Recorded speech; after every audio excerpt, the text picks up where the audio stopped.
Ya, terima kasih Tuan Yang Ketua atas peluang untuk turut serta dalam perbahasan Perang Undang-Undang Perbekalan 2014.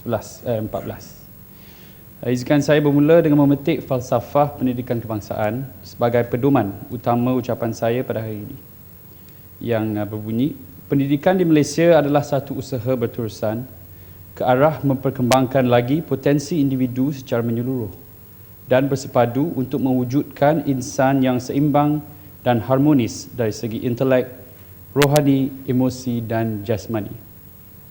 Pada khidmat saya, ini bermaksud bahawa dasar pendidikan kebangsaan seharusnya bertujuan untuk mencapai dua matlamat teras. Pertama sekali, ia harus menghasilkan modal insan yang terbaik, yang berdaya saing, yang berpengetahuan dan mampu bersaing di peringkat antarabangsa.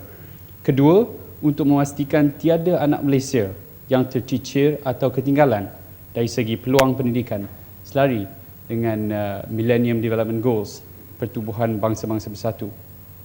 Justru apapun keputusan yang ingin kita ambil, dasar yang ingin kita gubal dan tindakan yang ingin kita laksanakan harus berdasarkan kepada dua matlamat teras ini.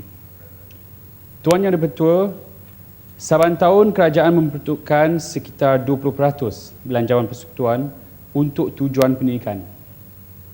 Dan pola ini berterusan dalam belanjawan 2014 yang baru dibentangkan oleh Yang Amat Berhormat Perdana Menteri dengan peruntukan sebanyak 54 bilion ringgit untuk Kementerian Pendidikan, ataupun kurang lebih 21% daripada keseluruhan belanjawan. Ini menunjukkan bahawa kerajaan meletakkan keutamaan yang besar terhadap pembangunan modal insan. Dan berdasarkan laporan Pelan Pembangunan Pendidikan Malaysia 2013-2025 PPPM, perbelanjaan awam Malaysia dalam pendidikan asas dari prasekolah sehingga sekolah menengah sebagai peratusan KDNK adalah melebihi 2 kali ganda purata negara ASEAN, iaitu 3.8% berbanding 1.8%, dan juga lebih tinggi daripada negara-negara harimau Asia seperti Korea, Hong Kong, Jepun dan Singapura. Malahan, perbelanjaan pendidikan di negara kita juga lebih tinggi daripada purata negara OECD. Manakala jika dibandingkan dengan negara-negara yang setara dari segi KDNK per kapita seperti Turki, Chile, Romania, Meksiko, Malaysia juga mempunyai perbelanjaan per murid yang lebih tinggi, iaitu $1,808 setahun. Tuan Yang Dipertua, walaupun jumlah yang diperuntukkan dan yang dibelanjakan untuk pendidikan adalah tinggi di negara kita, persoalannya adalah adakah perbelanjaan itu menghasilkan pulangan atas pelaburan ataupun ROI, Return on Investment, yang setimpal. Malangnya jawapan daripada laporan PPPM sendiri mengatakan tidak. Menurut laporan tersebut, prestasi Malaysia ketinggalan berbanding negara-negara lain yang membentukkan perbelanjaan yang setara. Malah laporan juga mengakui bahawa tahap perbelanjaan lebih tinggi tidak semestinya dikaitkan dengan keberhasilan yang lebih baik. Dan kegagalan ini dicerminkan dalam taraf kebolehupayaan murid-murid kita apabila diukur bersama negara-negara lain. Saya tidak perlu ulangi hujah-hujah yang Berhormat sandarkan awal petang tadi, tapi secara kesimpulan, prestasi murid negara kita sudah merudum. Yang dahulunya mengatasi purata skor purata antarabangsa, tapi sekarang sudah sampai ke tahap di mana 38% murid kita gagal mencapai penanda aras minimum dalam matematik dan sains. Ini dalam laporan TIMSS. Dan pola yang sama juga dicerminkan dalam kajian PISA yang dijalankan oleh OECD. Tuan Yang Dipertua, tidakkah ini mengherankan? Bagaimanakah prestasi murid kita boleh semakin merosot walaupun perbelanjaan pendidikan semakin meningkat? Jelas, hasil yang diperolehi adalah tidak setimpal dengan pelaburan yang dibuat. Malah, kenyataan ini sendiri diakui oleh Yang Berhormat Perdana Menteri semasa membentangkan Perang Undang-Undang Perbekalan 2013 tahun lalu. Namun tidak sukar untuk kita memahami mengapa kritikan Perdana Menteri itu hanya setakat mengakui kelemahan dan tidak pula sanggup untuk menyenaraikan punca-puncanya. apatah lagi mengambil langkah-langkah proaktif untuk menangani kelemahan ini. Maka demikian, saya akan membantu untuk merungkaikan punca-punca rendahnya prestasi murid kita di sebalik pelaburan tinggi yang diperuntukkan setiap tahun. Pertamanya, ketirisan dan pembaziran yang berlaku akibat ketidakcekapan pengurusan seperti yang dinyatakan dalam laporan Ketua Audit Negara setiap tahun. Contohnya pelbagai, seperti keadaan keselamatan sekolah dan institusi pengajian yang kurang memuaskan.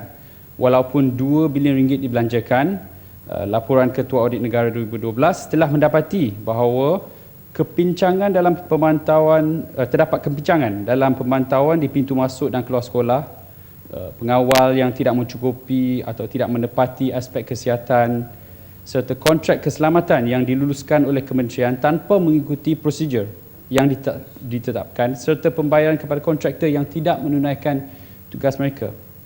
Namun saya yakin Yang Berhormat Pulai dengan rakan-rakannya di PAC akan memberi perhatian yang cukup kepada kepincangan-kepincangan dalam laporan Ketua Audit.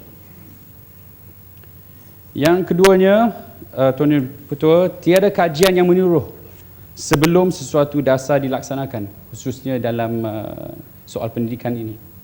Ini mengakibatkan dasar-dasar flip-flop dan pembaziran besar-besaran.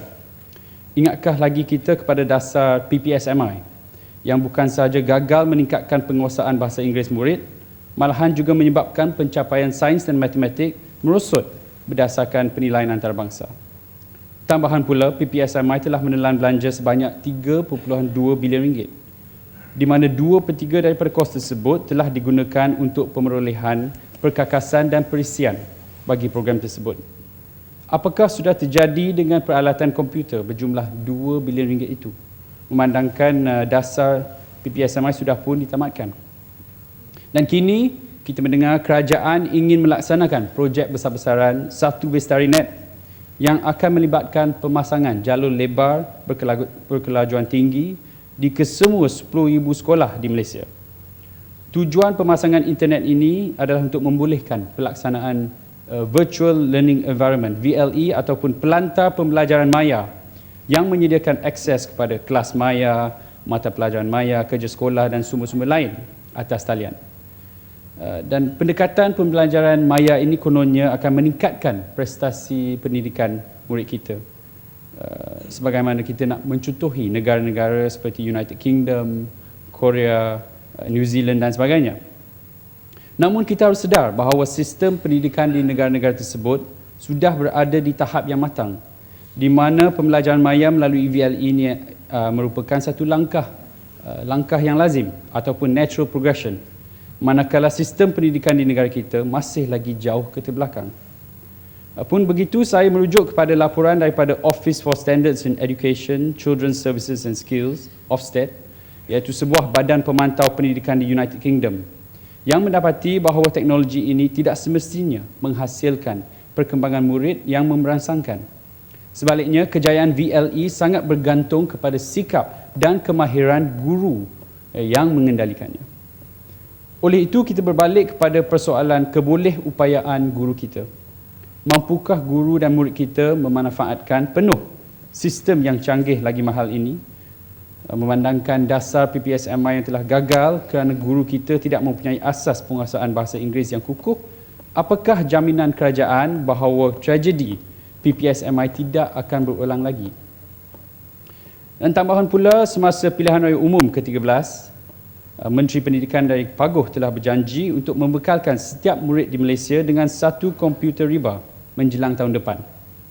Projek ini sekarang dikenali sebagai Satu Murid Satu Peranti. Tuan Yang di-Pertua, negara kita mempunyai 5.5 juta murid. Apakah kos yang bakal dibelanja untuk memastikan setiap murid mempunyai satu peranti? Dan apakah asas kepada dasar ini? Adakah ia perlu? Pada saya, daripada kegairahan untuk melaksanakan program Satu Bestari Net ataupun Satu Murid Satu Peranti dan sebagainya, saya mencadangkan adalah lebih baik kementerian memberi tumpuan untuk memastikan satu sekolah mempunyai satu padang atau satu murid mempunyai satu meja. Biar perbelanjaan itu mengutamakan perkara yang asas terdahulu daripada membazirkan wang dengan projek-projek berbilion ringgit yang bakal terbangkalai menjadi gajah putih. Tuan Yang Di-Pertua, sekali lagi saya mempersoalkan sama ada perbelanjaan kementerian betul-betul disasarkan kepada punca masalah. Saya percaya faktor utama kemerosotan prestasi pendidikan di negara kita adalah kelemahan tenaga pengajar. Masalah ini pula bertunjang kepada kegagalan untuk menarik calon guru yang baik. Mengikut laporan rancangan Malaysia ke-10, setiap tahun Kementerian Pendidikan menerima lebih 175,000 permohonan untuk menyertai profesyen perguruan. Malangnya hanya 7% daripada pemohon bagi program latihan di IPG merupakan pelajar cemerlang yang mendapat 7A dan ke atas. Manakala bagi kursus perguruan lepasan ijazah pula, hanya 3% pemohon mempunyai purata grade terkumpul ataupun CGPA 3.5 dan ke atas.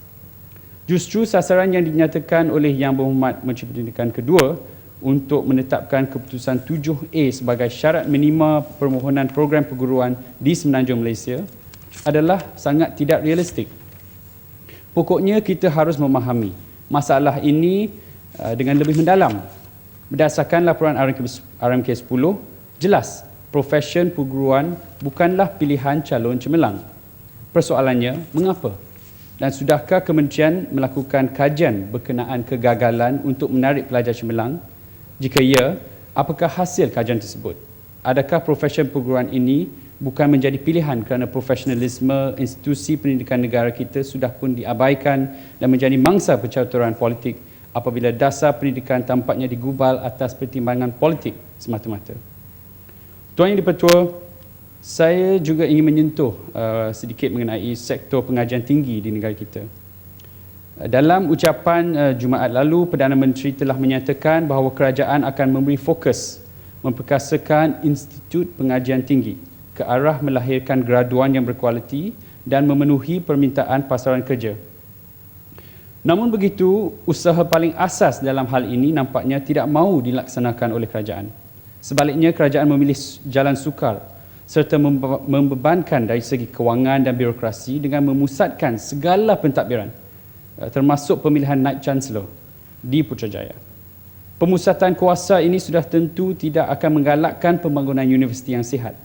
Sebagaimana semua maklum, universiti sebagai medan pembentukan korpus ilmu seharusnya diberi otonomi dan ruang untuk membangun. Semasa ucapan perbahasan sandakan petang tadi, Yang Berhormat Sekijang telah mencelah bertanya sama ada penglibatan pelajar dalam aktiviti yang kurang diingini seperti demonstrasi merupakan salah satu punca kemerosotan pencapaian akademik dalam kalangan pelajar kita. Saya tidak setuju.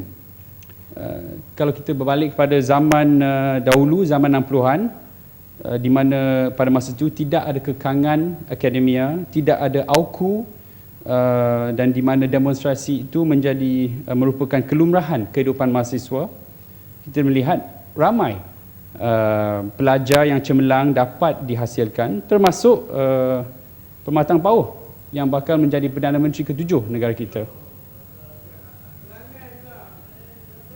Tuan Yang Di-Pertua, tanpa memahami dan menghormati prinsip paling dasar institusi keilmuan ini, segala usaha untuk memartabatkan ilmu di negara kita akan bertemu dengan kesukaran. Sebagai contoh, kerajaan telah mengumumkan Universiti Sains Malaysia USM sebagai Universiti Apex yang menurut laman web rasmi adalah bertujuan untuk mencapai status universiti dunia ataupun universiti bertaraf dunia. Namun begitu, berdasarkan QS World University Rankings, kedudukan USM makin merosot dan kini berada di tangga ke-355. Malah ironinya, ranking USM telah menurun tahun demi tahun sejak penarafannya sebagai Universiti Apex.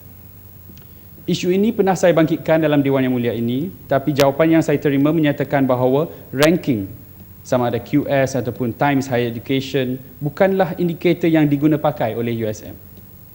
Saya menyedari bahawa universiti tidak seharusnya berorientasikan ranking semata-mata, namun dari segi international citation juga, prestasi USM tidak terlalu membanggakan.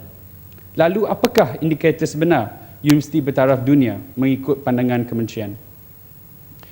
Persoalan ini sangat penting kerana universiti di Malaysia bukan sahaja sukar untuk menarik minat pelajar terbaik di rantau ini, malah kebanyakan pelajar tempatan yang mempunyai pilihan juga akan memilih untuk menyambung pelajaran di luar negara. Lebih parah lagi, jika dahulu universiti tempatan boleh berbangga dengan kehadiran ramai ahli akademik bertaraf antarabangsa yang terhormat dalam bidang masing-masing, sebagai contoh John Funston, Harold Crouch, Clive Kessler, James C. Scott, Anne Graf dan sebagainya, kini amat sedikit yang masih kekal di universiti tempatan. Malahan, ahli akademik tempatan yang mempunyai reputasi hebat seperti K.S. Jomo, Azli Rahman, Syed Farid Al-Atas, Wang Gangwu dan Johan Saravandamutu, semuanya sudah meninggalkan negara kita dan memilih untuk berkhidmat di luar negara. Justru gejala brain drain berlaku bukan saja dalam kalangan anak-anak muda kita, tapi juga dalam kalangan para pemikir negara kita. Tuan Yang Dipertua, hakikatnya walaupun peruntukan untuk pendidikan di negara kita adalah sangat besar, hasilnya amat mengecewakan. Prestasi murid sekolah dan pelajar universiti kita yang makin merosot tahun demi tahun menunjukkan bahawa peningkatan perbelanjaan semata-mata tidak mencukupi jika masalah sistemik tidak ditangani. Projek-projek besar yang dicadangkan bukanlah penyelesaian kepada kemelut pendidikan negara kita. Apa yang diperlukan adalah perancangan, pengurusan dan pelaksanaan yang cekap dan tepat pada sasarannya. Dalam erti kata lain, penyelesaiannya haruslah holistik dan berupaya untuk menangani punca masalah dan bukan sekadar menjadi alasan untuk menguntungkan pihak-pihak tertentu. Ambil sebagai contoh obsesi kementerian untuk menggunakan khidmat perunding seperti McKinsey & Company yang telah dibayar 20 juta ringgit untuk menyediakan PPPM, seolah-olah kita tidak mempunyai pegawai yang mampu. Apakah fungsi bahagian perancangan dan pendidikan dasar pendidikan EPRD dalam Kementerian Pendidikan jika tidak untuk merangka dasar? Selain McKinsey, kementerian juga telah membelanjakan 270 juta ringgit untuk melantik 3 syarikat perunding, iaitu British Council, Brighton Education Group, SMRHR Group, untuk menyediakan mentor penutur jati bahasa Inggeris dari luar negara bagi membimbing dan meningkatkan kapasiti guru bahasa Inggeris di sekolah rendah terpilih. Dalam program yang dijalankan sepanjang 3 tahun ini, seramai 360 mentor telah dilantik, iaitu dengan kos RM21,000 sebulan untuk setiap mentor. Apakah hasil yang dicapai daripada program ini dan adakah ia setimpal dengan perbelanjaan yang begitu besar? Adakah program ini akan dilanjutkan setelah tamat tempohnya pada tahun ini? Pada masa yang sama, ketidakcekapan pengurusan kewangan bukan sahaja terselah dalam pelaksanaan projek-projek yang tidak wajar, tapi juga dalam kegagalan untuk melaksanakan program-program yang dirancang. Sebagai contoh, dalam Pembentangan Belanjawan 2013, tahun lalu, Perdana Menteri telah mencadangkan penubuhan projek perintis taska OKU bagi 6 kategori kanak-kanak OKU yang merangkumi Down Syndrome, autisme, penglihatan, pekak dan bisu, fizikal dan juga masalah pembelajaran. Saya kira ini satu projek yang sangat penting di mana kita hendak memastikan matlamat tidak ada anak yang ketinggalan itu dia capai. Malangnya projek perintis ini sudah lenyap daripada pengetahuan awam. Oleh itu sudah tiba masanya kerajaan merubah pendekatan pendidikan, khususnya dalam soal perbelanjaan. Kerajaan harus lebih bertanggungjawab dalam tadbir urus kewangan dan menghentikan obsesi kepada projek besar dan pergantungan kepada khidmat nasihat perunding luar.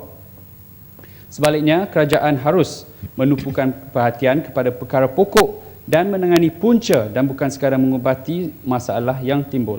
Ya, boleh golong. Ya, baik. Lebih daripada itu, kerajaan juga harus menghayati bahawa peranan pendidikan itu bukanlah sekadar penjana pekerja dan masyarakat yang patuh, tapi satu cara untuk membebaskan dan memperkasakan rakyat.